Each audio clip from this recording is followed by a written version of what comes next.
하나님의 말씀을 보겠습니다. 오늘 우리에게 주시는 하나님의 말씀은 사도행전 1장 1절부터 11절입니다. 사도행전 1장 1절부터 11절입니다. 신약 186쪽입니다. 신약 186쪽입니다. 사도행전 1장 1절부터 11절 말씀을 제가 봉독하겠습니다. 데오빌로여, 내가 먼저 쓴 글에는 무릇 예수께서 행하시며 가르치시기를 시작하신부터 그가 택하신 사도들에게 성령으로 명하시고 승천하신 날까지의 일을 기록하였노라. 그가 고난받으신 후에 또한 그들에게 확실한 많은 증거로 친히 살아계심을 나타내사 40일 동안 그들에게 보이시며 하나님 나라의 일을 말씀하시니라. 사도와 함께 모이사 그들에게 분부하여 이르시되 예루살렘을 떠나지 말고 내게서 들은 바 아버지께서 약속하신 것을 기다리라. 요한은 물로 세례를 베풀었으나 너희는 몇 날이 못되어 성령으로 세례를 받으리라 하셨느니라. 그들이 모였을 때 예수께 여쭈어 이르되 주께서 이스라엘 나라를 회복하심이 이때니까 하니 이르시되 때와 시기는 아버지께서 자기의 권한에 두셨으니 너희가 알 바 아니요 오직 성령이 너희에게 임하시면 너희가 권능을 받고 예루살렘과 온 유대와 사마리아와 땅끝까지 이르러 내 증인이 되리라 하시니라. 이 말씀을 마치시고 그들이 보는데 올려져 가시니 구름이 그를 가리어 보이지 않게 하더라. 올라가실 때 제자들이 자세히 하늘을 쳐다보고 있는데 흰옷 입은 두 사람이 그들 곁에 서서 이르되 갈릴리 사람들아, 어찌하여 서서 하늘을 쳐다보느냐? 너희 가운데서 하늘로 올려지신 이 예수는 하늘로 가심을 본 그대로 오시리라 하였느니라. 아멘. 주일 예배에 나오신 모든 성도님들에게 우리 주 예수 그리스도의 은혜와 평강이 함께 하시기를 바랍니다. 우리 그리스도인들은 예수님께서 부활하신 후 하늘로 올라가셨음을 믿는 사람들입니다. 예수님께서 하늘로 올라가셨음을 믿는 사람들입니다. 이 말은 저와 여러분이 지금까지 한 번도 경험하지 못했고 앞으로도 경험하지 못할 자연의 법칙과 질서를 초월하는 사건인 예수님의 승천을 역사적인 사건으로 받아들인다라는 것입니다.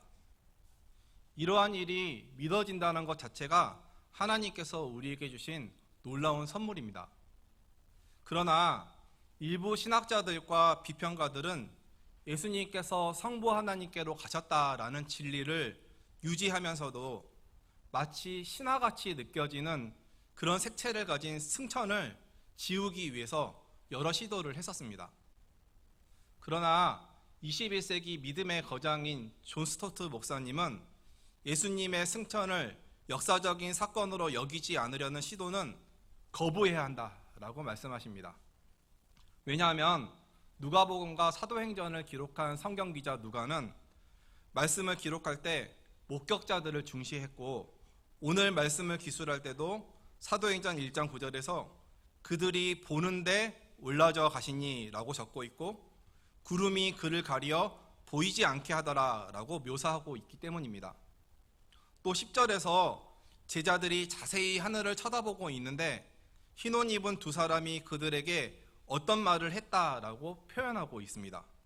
즉 예수님의 승천이 눈에 보이는 실제 사건이었고 목격자들이 있었다라는 것입니다. 이어서 존 스토트 목사님은 예수님께서 눈으로 볼 수 있는 승천을 택하신 이유에 대해서 고민하면서 이렇게 설명합니다. 요약하자면 예수님께서 육신을 입은 존재에서 천상의 존재로 변화되실 때 다른 사건에서 그랬듯이 완벽하게 사라지는 방법을 택하실 수도 있었고 눈에 띄지 않는 방식으로 하나님께 가실 수 있었으나 공개적인 승천을 택하신 이유는 이번에 가시는 것이 아주 가시는 것임을 제자들에게 알려주고 싶었기 때문이라는 것입니다. 왜냐하면 예수님께서 40일 동안 부활과 승천 사이에 나타났다 사라지시고 다시 나타나기를 반복하셨기 때문에 명확하게 하기 위해서입니다. 무엇보다도 제자들이 예수님이 하늘로 올라가신 것을 바라보므로 약속하신 성령을 기다리도록 하기 위함이라는 것입니다. 저는 이 견해에 동의합니다. 성육신도 그렇고 부활도 그렇고 승천도 하나님의 놀라우신 지혜와 방법으로 이루어진 역사적인 사건입니다. 오늘 말씀을 보면 예수님은 부활하신 후 확실한 증거로 친히 살아계심을 나타내사 40일 동안 사도들에게 보이시며 하나님 나라의 일을 말씀하셨고, 사도들에게 예루살렘을 떠나지 말고 내게서 들은 바 아버지께서 약속하신 것을 기다리라 라고 말씀하십니다. 이에 제자들이 모였을 때 6절에서 예수님께 이렇게 여쭤봅니다. 주께서 이스라엘 나라를 회복하심이 이때이니까. 여기서 우리는 예수님의 부활을 경험하고도 아직도 이스라엘이 로마 제국에서 정치적으로 독립하는 것을 꿈꾸는 편협한 국가주의 열망에 사로잡혀 있는 사도들을 볼 수가 있습니다. 그러나 예수님은 때와 시기는 아버지께서 자기의 권한에 두셨으니 너희가 알 바 아니다 라고 말씀하시며 다음과 같은 말씀을 하십니다. 사도행전 1장 8절 말씀을 우리 함께 읽어보겠습니다. 오직 성령이 너희에게 임하시면 너희가 권능을 받고 예루살렘과 온 유대와 사마리아와 땅끝까지 이르러 내 증인이 되리라 하시니라. 즉 성령이 임하시면 모두 성령으로부터 힘을 받아서 예루살렘과 유대와 사마리아 땅끝까지 이르러 예수님의 증인이 되어서 전 세계적으로 선교 사명을 감당하게 된다라는 것입니다. 이에 사도행전 2장 1절부터 5절 말씀을 보면 오순절날 그들이 한 곳에 모여 있을 때 호련히 하늘로부터 급하고 강한 바람 같은 소리가 났고 마치 불의 여처럼 갈라지는 것들이 보여져 각 사람 위에 하나씩 임합니다. 그리고 성령의 충만함을 받아 성령이 말하게 하심을 따라 다른 언어들로 말하기 시작합니다. 바벨탑 사건 전처럼 언어가 하나가 된 것은 아니지만 각국에서 예루살렘으로 온 유대인들에게 각 지역 방언으로 알아듣도록 소통이 되어졌습니다. 예수님께서 약속하신 성령이 모든 이들에게 임하신 것입니다. 사랑하는 여러분, 그렇다면 예수님께서 하늘로 올라가실 때 너에게 임하신다 라고 말씀하신 성령이 무엇이며 누구십니까? 예수님께서 하늘로 올라가실 때 제자들이 전혀 알지 못하는 존재에 대해서 처음 듣는 단어를 말씀하신 것은 아닐 것입니다. 제자들이 인지하고 있으니까 성령이 너에게 임하시면 이라면서 성령이라는 단어를 사용하신 것입니다. 성령은 구약에서 히브리어로 루하흐라는 단어를 쓰고 헬라어로 푸뉴마라고 씁니다. 영어로는 홀리 스피어리트라고 사용합니다. 신학적으로 살펴보면 성령은 하나님이십니다. 성령은 하나님이십니다. 우리 그리스도인들은 성부 하나님, 성자 하나님, 성령 하나님이 각각 계심을 믿으며 이 세상 그 어떤 유비로 나타낼 수 없는 신비한 결합으로 한 분이신 하나님을 믿는 삼위일체 하나님을 고백하는 사람들입니다. 예를 들면 성자 예수님께서 요단강에서 세례를 받으실 때 물에서 올라오실 때 하늘이 열리며 성령이 비둘같이 임하시고 이때 성부 하나님께서 이는 내 사랑하는 아들이요 내 기뻐하는 자라고 말씀하십니다. 이처럼 성부, 성자, 성령 하나님께서 각각 계시는데 성경을 자세히 읽게 되면 하나님은 유일하신 하나님이시고 하나님은 한 분이심을 깨닫게 되고 삼위일체 하나님을 고백할 수밖에 없습니다. 조금 이해하기 어려울 수도 있으시겠지만 성부, 성자, 성령 하나님을 나타내기 위해서 위격이라는 단어를 사용합니다. 위격. 저와 여러분이 각각 개별적으로 인격이 있듯이 성부, 성자, 성령 하나님께서 개별적이시지만 그러나 우리 인간처럼 분리된 방식으로 이해해서는 안 되기에 구별하기 위해서 위격이라는 단어를 사용하고 삼위라고 부릅니다. 그렇게 성령은 하나님이십니다. 구약에서 성령은 창조의 영으로서 창세기 1장 2절에서 땅이 혼돈하고 공허하며 흑암이 깊음 위에 있을 때 수면 위로 운행하셨던 하나님의 영이십니다. 온갖 혼돈과 무질서를 질서 있고 조화로운 것으로 바꾸시는 하나님의 창조 사역에 동참하신 분이 성령입니다. 또 성령은 하나님께서 특별한 일을 시키기 위해서 특별히 선택한 사람에게 개별적으로 임하셨습니다. 예를 들면 요셉에게 성령이 임하셔서 바로의 꿈을 해석하게 하셨고, 다니엘에게 임하셔서 느부갓네살 왕의 꿈을 해석하도록 도와주셨고, 모세와 70장로와 여호수아에게도 임하셨고, 성막 건축 기술가자인 브살렐과 오홀리압에게도 임하셨고, 특별한 메시지를 전하기 위해서 심지어 이방인 주술사인 발람에게도 임하셨습니다. 또 사사시대에는 여러 사사에게 임하셨고, 사울과 다윗 왕에도 임하셨고, 여러 예언자들에게도 임하셨습니다. 이처럼 예수님이 오시기 전 구약시대엔 특별히 선택한 사람들에게 특별한 목적을 가지고 성령이 임하셨습니다. 그런데 오늘 본문에 나오는 오순절 다락방에 예수님께서 약속하신 성령이 임하신 후 하나님의 자녀 전체에게 성령이 임하시게 되었습니다. 이는 요엘서 2장 28절 29절 그 후에 내가 내 영을 만민에게 부어주리니 너희 자녀들이 장래의 일을 말할 것이며 너희 늙은이는 꿈을 꾸며 너희 젊은이는 이상을 볼 것이며 그때에 내가 또 내 영을 남종과 여종에게 부어줄 것이며 라는 예언이 성취된 것입니다. 즉 이제 여기 계신 저와 여러분도 성령 하나님의 인재하심을 모두 경험할 수 있게 되었다라는 것입니다. 그리고 막연히 성령이 오셨다라는 것을 머리로 생각하고 마는 것이 아니라 인간의 표현에 한계가 있어서 묘사에 한계가 있었지만 하늘로부터 급하고 강한 바람소리 같은 소리가 들리고 마치 불의 혀처럼 갈라지는 것들이 보이는 청각적, 시각적으로 경험할 수 있도록 성령 하나님께서 우리에게 임하신다라는 사실입니다. 따라서 우리가 하나님을 전심으로 경외하며 하나님을 간절히 바랄 때 이처럼 경험적으로 다가오시는 성령 하나님께서 저와 여러분에게도 임하실 것을 믿습니다. 그렇다면 주의 모든 자녀들에게 임하시는 성령 하나님은 우리에게 오셔서 어떠한 일을 하십니까? 예수님은 십자가를 지시기 전에 제자들에게 보혜사 성령 하나님을 보내주실 것이다 라고 미리 알려주셨습니다.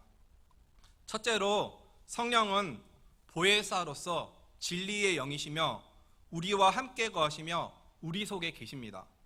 요한복음 14장 16절 17절 말씀을 우리 함께 읽어보도록 하겠습니다. 내가 아버지께 구하겠으니 그가 또 다른 보혜사를 너희에게 주사 영원토록 너희와 함께 하리니 그는 진리의 영이라. 세상은 능히 그를 받지 못하나니 이는 그를 보지도 못하고 알지도 못함이라. 그러나 너희는 그를 아나니 그는 너희와 함께 거하시며 또 너희 속에 계시겠습니다. 아멘. 보혜사는 헬라어로 파라클레토스라는 단어를 사용합니다. 문자적인 의미는 도움을 베풀기 위해 부름을 받은 사람이라는 뜻입니다. 헬라어에서는 대개 변호사나 법률 자문가를 뜻했습니다. 그러나 성경에서 주로 뜻은 남을 위해 나타나는 자, 그리고 돕는 자, 위로자, 상담자, 중재자, 중보자라는 뜻을 가지고 있습니다. 즉 예수님께서 하늘로 올라가시면서 주의 자녀들을 고아와 같이 내버려 두지 않으시고 다시 오실 것을 약속하시면서 하나님께서 우리와 함께 계심을 알게 하기 위해 보내주신 분이 성령 하나님이십니다. 또 성령은 진리의 영으로서 진리이신 예수님을 증거하고 모든 성도들을 진리 가운데로 인도하시며 세상은 그를 보지도 못하고 알지도 못하지만 주의 자녀인 저와 여러분과 영원히 함께 가시며 우리 속에 계시는 하나님이십니다. 사랑하는 여러분, 미혹하고 유혹하는 것이 많은 이 세상에서 슬픔과 고통과 환난과 핍박이 끝이지 않는 우리 인생에서 예수님이 보혜사 성령을 우리에게 보내시지 않았다면 이 험한 세상을 저와 여러분이 어떻게 살아갈 수 있었겠습니까? 그러나 성령 하나님이 우리에게 임하셔서 우리를 위로해 주시고 우리의 마음을 어루만져 주시고 상담해 주시고 우리가 분별하여 바른 길로 가도록 인도하시고 영원히 함께 계신다라는 것입니다. 따라서 우리 가운데 임하신 성령께서 오늘 이 시간 저와 여러분과 함께 하셔서 아픔이 있는 성도님들이 계신다면 그 마음을 위로해 주시고 근심과 걱정과 고민이 있는 성도님들이 계신다면 상담해 주시고 어디로 가야 할지 몰라 방황하는 성도님들이 계신다면 분별력을 주셔서 진리의 길로 인도하여 주시기를 간절히 소망합니다. 둘째로 성령은 우리를 가르치시고 예수님께서 우리에게 말씀하신 모든 것을 생각나게 하십니다. 요한복음 14장 26절 말씀을 함께 읽도록 하겠습니다. 보혜사 곧 아버지께서 내 이름으로 보내실 성령 그가 너희에게 모든 것을 가르치고 내가 너희에게 말한 모든 것을 생각나게 하리라. 아멘. 우리에게 임하신 성령은 우리의 교사가 되십니다. 교사. 오직 하나님이 성령으로 이것을 우리에게 보이셨으니 성령은 모든 것, 곧 하나님의 깊은 것까지도 통달하시느니라. 고린도전서 2장 10절에서 말씀하고 계시듯 하나님의 완전하신 뜻을 아실 수 있으신 성령께서 하나님의 뜻이 무엇인지 저와 여러분에게 가르쳐 주시고 정신없이 세상을 살아가는 동안 하나님의 말씀이 생각나도록 하시고 그 말씀의 의미를 깨달을 수 있도록 도와주신다라는 것입니다. 사랑하는 여러분, 예수님께서 승천하시면서 성령을 보내주시지 않았다면 우리가 어떻게 나를 향한 하나님의 뜻을 우리 인생에서 알 수 있으며 어떻게 우리의 노력으로 하나님의 말씀을 때마다 기억해내고 그 말씀의 뜻을 깨달을 수 있겠습니까?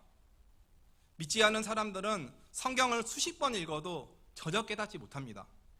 하지만 성령께서 저와 여러분에게 임하심으로 우리는 하나님의 완전하신 뜻을 향해 나아갈 수 있고 살아가는 순간순간마다 달고 오묘한 하나님의 말씀을 깨닫게 되는 은혜를 얻게 되었습니다. 따라서 성령 하나님께서 우리 삶의 모든 현장에서 가르치시고 말씀이 생각나고 깨닫게 되는 은혜를 저와 여러분에게 날마다 주시기를 소망합니다. 셋째로 성령은 예수님을 증언합니다. 요한복음 15장 26절을 제가 읽겠습니다. 내가 아버지께로부터 너희에게 보내 보혜사 곧 아버지께로부터 나오시는 진리의 성령이 오실 때 그가 나를 증언하실 것이요. 즉 성령은 예수님을 증언하고 예수님을 위해서 증거하는 사역을 하십니다. 따라서 예수님께서 약속하신 성령이 저와 여러분에게 임하시면 예수님에 관한 증인이 되고 예수님을 위해서 증인이 되는 삶을 살게 되는 것입니다. 넷째로 성령은 죄에 대해서, 의에 대하여, 심판에 대하여 세상을 책망하십니다. 요한복음 16장 7절 8절을 제가 읽겠습니다. 그러나 내가 너희에게 실상을 말하노니 내가 떠나가는 것이 너희에게 유익이라. 내가 떠나가지 아니하면 보혜사가 너희에게로 오시지 아니할 것이요 가면 내가 그를 너희에게 보내리니 그가 와서 죄에 대하여 의에 대하여 심판에 대하여 세상을 책망하시리라. 즉 하나님을 부인하고 하나님의 말씀을 거스르고 예수님을 그리스도로 받아들이지 않는 죄악 가득한 세상에서 성령께서 죄를 드러내시고 책망하신다라는 것입니다. 저와 여러분이 살아가고 있는 세상은 죄가 가득한 세상입니다. 존귀하신 하나님의 이름을 점점 거부하며 조롱하고 가장 선한 사람들이 있을 법한 어린이집과 요양원에도 부분적으로 악한 사람들이 종종 있고 사기꾼은 점점 잘 살고 사기당한 피해자는 어찌할 바를 몰라 생명을 끊는 일들이 일어나고 있고 직장과 학교에서는 따돌림과 폭력이 비일비재하게 일어나며 마약과 태폐적인 문화들이 질배해져가는 세상이 지금 저와 여러분이 살고 있는 세상이 아닙니까? 우리 가운데 오신 성령께서 이러한 죄를 드러내시고 고발하시고 책망하신다라는 것입니다. 사랑하는 여러분, 우리는 연약하고 완고하여 넘어지는 자들로서 정의와 공의가 굽어진 이 세상을 살아갈 때 나도 모르게 세상과 타협하고 아무런 죄책감 없이 아무렇지 않게 살아가곤 합니다. 하지만 성령 하나님께서 우리에게 임하시면 죄악이 숨겨지지 못함을 깨닫게 하시고 우리가 죄악된 세상에서 세상과 벗이 되지 않도록 책망하시고 바른 길로 인도해 주십니다. 따라서 우리에게 임하신 성령으로 인하여 항상 하나님의 의로우심을 고백하고 심판이 있음을 인식함으로 하나님께서 인정하시는 의로운 삶을 살아가는 우리 모두가 되기를 바랍니다. 다섯째로 성령은 우리에게 장래의 일을 알려주십니다. 요한복음 16장 13절을 제가 읽겠습니다. 그러나 진리의 성령이 오시면 그가 너희를 모든 진리 가운데로 인도하시리니 그가 스스로 말하지 않고 오직 들은 것을 말하며 장래의 일을 너희에게 알리시리라. 저와 여러분은 나를 향한 하나님의 계획과 목적에 대해서 모릅니다. 오늘 시온 찬양대가 고백한 것처럼 나의 가는 길 아무도 모릅니다. 그렇게 우리는 우리에게 임하시는 성령께서 하나님께 들은 것을 말씀하여 주시고 하나님의 계획이 무엇인지 깨닫게 하시며 장래의 일을 알려주시고 인도하여 주신다라는 것입니다. 따라서 매일 성령 충만함을 위해 기도함으로 성령 안에서 가르침과 인도하심을 받아 가장 좋은 미래를 열어가는 저와 여러분이 되기를 바랍니다. 마지막으로 성령은 우리의 연약함을 도우시며 우리를 위해서 기도하시는 분이십니다. 다 함께 로마서 8장 26절 말씀을 읽겠습니다. 이와 같이 성령도 우리의 연약함을 도우시나니 우리는 마땅히 기도할 바를 알지 못하나 오직 성령이 말할 수 없는 탄식으로 우리를 위하여 친히 간구하시느니라. 우리 인간은 살면서 육체적으로 연약할 때가 있고 심리적으로도 연약할 때가 있고 때론 마땅한 지혜가 없어서 어찌할 바를 모르는 그런 존재들입니다. 한마디로 완벽하지 않기에 어느 순간 어떻게 해야 할지 어떻게 하나님께 기도해야 할지조차도 모를 때가 있습니다. 그런데 우리 가운데 임하신 성령은 이러한 우리의 연약함을 도우신다라는 것입니다. 방금 읽은 말씀에서 도우시나니라는 헬라어로 쉬난틸람 바네타이라는 단어를 사용합니다. 문자적으로 함께 가담하여 열심히 돕다라는 뜻을 가지고 있습니다. 즉 성령 하나님께서 저와 여러분의 연약함을 그냥 도와주시는 것이 아니라 열심히 도우신다라는 것입니다. 그리고 마땅히 기도할 바를 알지 못할 때 성령 하나님께서 말할 수 없는 탄식으로 저와 여러분을 위해 기도해 주신다라는 것입니다. 따라서 지금 이 시간 나의 연약함으로 좌절하고 낭망하고 계신 성도님들이 계신다면 나의 연약함을 도우시고 나를 위해 기도하시는 성령 하나님께서 내 안에 계신다라는 이 사실을 통해 힘과 위로를 받으시기를 바랍니다. 지금까지 우리가 늘 고백하는 그리고 찬양하는 성령께서 누구시며 우리를 위해 무엇을 하시는지 말씀을 통해서 알아봤습니다. 누가복음 11장 11절부터 13절을 보면 아들이 생선을 달라고 하는데 어떤 아버지가 뱀을 주고 알을 달라고 하는데 정갈을 주겠느냐라고 말씀하며 하늘 아버지께서 구하는 자에게 성령을 주시지 않겠느냐라고 말씀합니다. 즉 성령을 받는 것이 저와 여러분 우리에게 가장 좋은 것입니다. 또 에베소서 5장 18절은 술 취하지 말라 이는 방탕한 것이니 오직 성령으로 충만함을 받으라 라고 말씀하십니다. 사랑하는 여러분, 그렇다면 가장 좋은 성령 하나님께서 우리 안에 거하시기 위해 필요한 것은 무엇이며 언제 어떤 상황 속에서 임하시는 것일까요? 우리가 큰 소리로 성령 하나님 초대합니다 라고 외친다고 성령 하나님께서 우리에게 임하시는 것입니까? 아닙니다. 말씀을 통해 살펴보겠습니다. 첫째로 회개하는 사람에게 성령을 선물로 주십니다. 따라해 보시기 바랍니다. 회개하는 사람에게 성령을 주신다. 사도행전 2장 38절을 보면 예루살렘에 모인 사람들에게 베드로가 설교를 하며 이렇게 말합니다.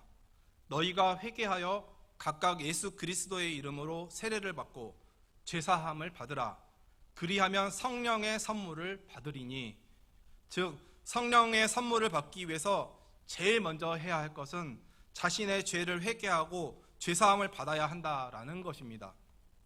성령은 Holy Spirit, 영어가 말하듯이 거룩한 영어로 우리 안에 거짓과 음란과 악행과 탐욕이 가득하면 우리 안에 거하시지 않습니다. 그렇게 시편 51편 11절을 보면 다윗이 밧세바와 간음한 후 회개할 때 나를 주 앞에서 쫓아내지 마시며 주의 성령을 내게서 거두지지 마소서라고 간구하고 있습니다. 또 고린도전서 3장 16절 말씀을 보면 너희는 너희가 하나님의 성전인 것과 하나님의 성령이 너희 안에 계시는 것을 알지 못하느냐라고 말씀하시며 거룩한 삶을 우리에게 요구하십니다.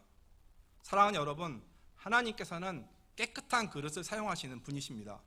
따라서 저와 여러분은 항상 죄를 멀리하고 죄를 지으면 회개함으로 날마다 예수 그리스도의 피를 힘입어 우리 자신을 깨끗하게 함으로 성령 하나님께서 거하시는 삶을 살아야 합니다. 둘째로 성령은 말씀을 따라 임하십니다. 따라 하시기 바랍니다. 말씀을 따라 성령이 임하신다. 사도행전 10장 말씀을 보면 이달리아 부대라는 곳에 군대의 백부장인 고넬료라는 사람이 나옵니다. 이방인 군인입니다. 하나님을 경외하고 백성을 많이 구제하는 고넬료와 그의 가족들에게 베드로가 설교를 합니다. 예수님의 십자가의 죽음과 부활, 죄사함에 대해서 설교를 합니다. 이때의 반응을 사도행전 10장 44절 45절은 이렇게 기록하고 있습니다. 제가 읽어볼 테니 자세히 들어보시기 바랍니다.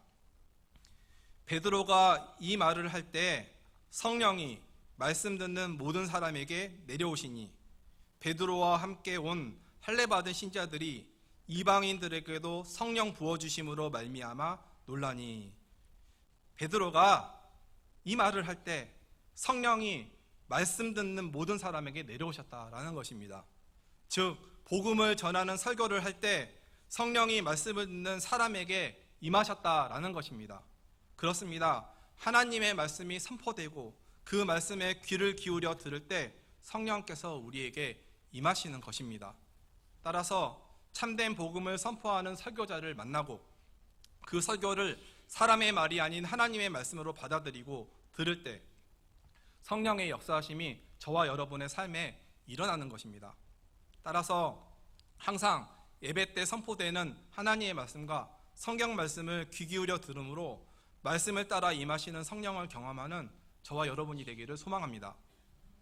마지막으로 성령은 함께 모여 기도할 때 임하십니다. 따라해 보시기 바랍니다. 함께 기도할 때 성령이 임하신다. 오순절 다락방에 임하신 성령은 함께 기도할 때 임하셨습니다. 또 초대교회 교인들이 한마음으로 하나님께 기도할 때 성령께서 임하셨습니다. 사도행전 4장 31절 말씀을 우리 함께 읽어보겠습니다.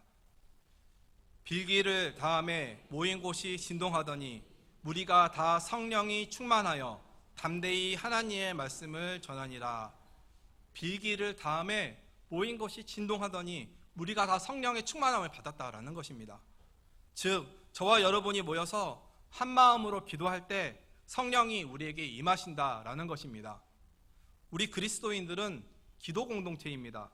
모였을 때도 기도하고 헤어질 때도 기도하고 전도나 교회 사역을 앞두고 함께 기도하고 찬양 인도할 때 찬양 싱어들끼리 함께 모여서 기도하고 특성을 할 때도 모든 사람들이 모여서 함께 기도하고 모일 때마다 함께 기도해야 합니다. 그런데 어느 순간 우리는 대표 기도에 익숙해져서 함께 기도하는 것을 소홀히 하고 어떤 때는 그것조차 하지 않고 믿지 않는 사람들처럼 기도 없이 모였다 사라집니다. 그러나 성경은 분명히 우리에게 말씀하십니다. 한 마음으로 합심하여 기도할 때 우리가 다 성령의 충만함을 받았다라는 것입니다. 사랑하는 여러분, 우리가 함께 기도할 때 성령의 임하심을 경험할 수 있고 그 권능으로 담대하게 세상을 향해 복음을 전할 수 있고 하나님의 나라를 세워갈 수가 있습니다. 따라서 항상 모이기를 힘쓰며 그 어떤 종류의 모임이든지 모일 때 가장 먼저 다 함께 합심하여 한 마음으로 기도하는 저와 여러분이 되기를 바랍니다. 말씀을 정리하겠습니다. 예수님께서 약속하신 보혜사 성령이 우리에게 임하셨습니다. 우리는 성령으로부터 힘을 받아 땅끝까지 이르러 예수님의 증인된 삶을 살게 되었습니다. 하늘로 가심을 본 그대로 다시 오실 예수님은 그때까지 우리를 고아와 같이 버려두지 않겠다고 약속하시며 보혜사 성령 하나님을 보내주셨습니다. 우리에게 임하신 성령은 이제부터 영원히 우리와 함께 계시며 진리의 길로 인도하시고 예수님을 증거하시고 세상에 대하여 죄와 의와 심판에 대해서 책망하시고 우리에게 가장 좋은 것을 알게 하시고 장래일을 알게 하시고 우리의 연약함을 도우시며 우리를 위해 기도하십니다. 따라서 우리에게 가장 좋은 것은 성령의 충만함을 입는 것입니다. 그렇기에 성령 하나님께서 항상 내 안에 거하시도록 예수 그리스도의 피를 힘입어 날마다 우리 자신을 깨끗하게 하고 하나님의 모든 말씀에 항상 귀를 기울이고 모이기를 힘쓰며 모일 때마다 합심하여 기도해야 합니다. 그리하여 하나님께서 부어주시는 성령의 충만함을 받아 우리가 서 있는 삶의 현장에서 담대하게 복음을 전파하고 하나님의 나라를 함께 세워감으로 하나님께 영광 돌리는 저와 여러분이 되기를 간절히 소망합니다. 다 함께 기도하겠습니다.